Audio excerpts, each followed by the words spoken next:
So I'm talking about hearing. I'm talking about how to hear.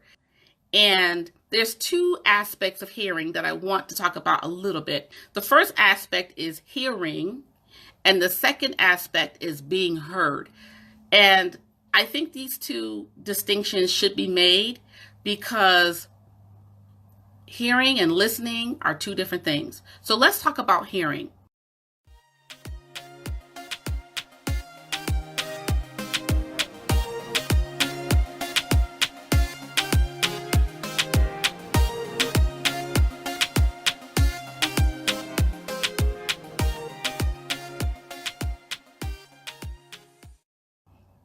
There are a lot of people out here talking and saying a lot. Okay, some stuff we don't want to hear, some stuff we need to hear, some stuff we should hear. But we have to be able to hear and listen. I was thinking about an incident that happened many, many years ago, and it was a defining point for me. It was really a defining moment, and I almost missed it because I had ears, but I wasn't listening. About maybe 7 years ago, I met, or I hadn't met, I knew her for a while, but I was reacquainted with one of my spiritual mentors. And she was having an event. It was really, I can't describe it. It wasn't a conference. It was more like a retreat. And at that point, she was only inviting people. It was only by invitation only. So she wasn't publicizing it. It wasn't open to the public. She was doing one-on-one and just asking certain people, would you like to be a part of this? And it was a retreat of spiritual significance. It was really a powerful thing. However, when she first came to me and told me about it, I was hearing, but I wasn't listening. And so when she first came to me, I was like, I was listening. I was hearing. And she told me how much it was going to cost. And of course, anything worth having is worth investing. So at that time, I didn't understand about the concept of money and resources and all of that. And so when she came to me and she told me the price, I was like, oh, no. No, I ain't doing that. Forget it.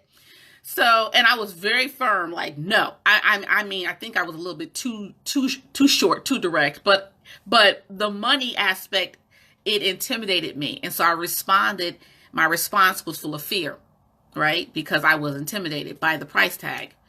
And so she was like, okay, whatever. About a month later, we were on the phone talking, and she brought it up again. And I thought to myself, now why is she bringing this up again? I know I was clear. I know I was very direct when I said no. So why why she's bringing this up again is beyond me. However, I respected her and still do as a woman of God. And like I said, as my spiritual mentor. So I would have never openly disrespect. In my mind, I may have been thinking a few things, but I would have never verbally uttered them because I was raised to respect people, just even in general, even if someone is not your elder, just respect people. So I just listened, but this time I didn't say no. I just listened. And then at the end I said, well, let me think about it. I said, let me talk to my husband. Okay. So I was already setting up my excuse to say no again, but I didn't want to just come out and say no because I thought, well, I don't want to sound like I'm just being mean. So maybe 2 weeks went by. We talked again.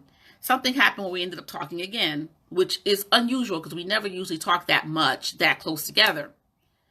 So finally, she said for a third time, Lori, I've got a space. I got a space for you. If you want to come, I got a space. And right when I was going to open my mouth to say no, to kind of give my whole spiel, right, and say no, something gripped me. And I know it was God. And I had the thought, what if it's me, meaning God? And what if you miss me? What will that mean for your future? What will that mean for your destiny? What would that mean? Oh boy, here we go. Okay. So at that point, when that thought left, I said to her, well, I would like to go, but I'm going to be honest with you. The issue for me is money. And so she says to me, oh, well, that ain't an issue because money is nothing but a tool. We can figure that out. So long story short is I ended up going. And when I got there, oh my God, guys, I'm telling you, when I got there, my life changed. And it has never, ever, ever been the same. The Bible says, my sheep know my voice, and another voice they will not follow. Question is, do you know God's voice? Do you, and more specifically, do you know God's voice in you? Do you know how God speaks to you? Because God, one of the things about God, that's so awesome, is because he crafted us and he formed us and he declared over us before we were even in our mother's womb. He knows our temperament. He knows our hurts. He knows our pains. He knows the level of the degree of healing that we have and where we need to go. And so he knows how to speak to us and reach us. And it's always going to be unique to us. So the question is, do we recognize the voice of God in our lives and how he speaks to us? I said all that to make my point. You have to hear, but you have to listen. You have to pay attention. You have to give consideration. You have to really recognize what is going on, especially if something keeps coming up. So the first aspect is hearing, you hearing actively. The second aspect is being heard, and that involves what you say. Speaking so that other people can hear, listen, receive, and respond. You know, there's a book called Love Languages, and it got very, very popular because in the book it outlines different styles or different ways that people communicate their love and different ways people feel that they're loved or can receive love. And so in that book, it talked about how there's different love languages like acts of service, there's quality time, there's affection. So we all have different ways that we express our love, but we all have different ways that we can receive it. So it's called love languages. And so that has to do with what I'm talking about today, is being able to communicate in a way where other people can hear you, because you might be saying the right thing, but if you're not speaking the person's language, so to speak, or if they can't understand you or they can't comprehend you, then there's no understanding. I'll give you a perfect example. This one, it's verbal, but it's also action too. I remember a few years ago, many years ago actually, probably about 23 years ago, I wasn't working. I was out of work. And so when my husband went to work, I was asleep. I was in the bed. I didn't have to get up that early because I wasn't working. But then I noticed that after a couple of weeks, he would come home and he would just be in this like sour mood. And I'm just like, what's going on here? Talking to you on the phone throughout the day, you're fine. But as soon as you get home, you're in some sour mood. Like, I know I didn't do anything. So what's going on? And so finally it came out in a very heated, loving discussion, i.e. argument. He blurted out, "What are you doing with your day? When I go to work, you're in your pajamas. When I come home, you're in your pajamas. Are you even looking for work? Do you want to work? Do you care?" And I immediately got offended. Hey guys, I got offended because I'm like, wait a minute. I have been looking for work. I've been combing the papers. Yeah, that was when we did the papers, the circulars, and whatever. I've been combing the papers. I've been calling people. I've been going to different places and trying my hardest to find work. But because when he saw me, I was looking the same way that I was later on that day, he assumed that because I wasn't dressed, that I wasn't working. And in my mind, I thought, well, I don't need to get dressed because I'm not working. Why should I put on work clothes to sit around the house? That doesn't make any sense. So again, we weren't on the same page, guys. Our communication was off. And so we kind of had to come together and work that out. But that's an example of speaking or communicating in a way where people can understand you. And that comes from listening, hearing, listening.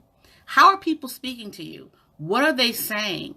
What is the problem that keeps coming up over and over and over again when you're out and about? You know, sometimes that's how I figure out what topics to talk about. Sometimes I'll hear things come up over and over again, and I think to myself, okay, wait a minute. There's a reason why this is happening. I need to listen. I need to pay attention. I need to give consideration to what is being said. Perhaps this is something I need to address in my life, or perhaps this is something I need to pray about, or perhaps this is something that I need to write about. So listening and hearing, and then speaking and being heard in a way where people can understand you. It's like kids, you know, when kids act out, typically when kids are acting out, especially if they've never really acted out before, and then all of a sudden this really calm child becomes defiant and angry.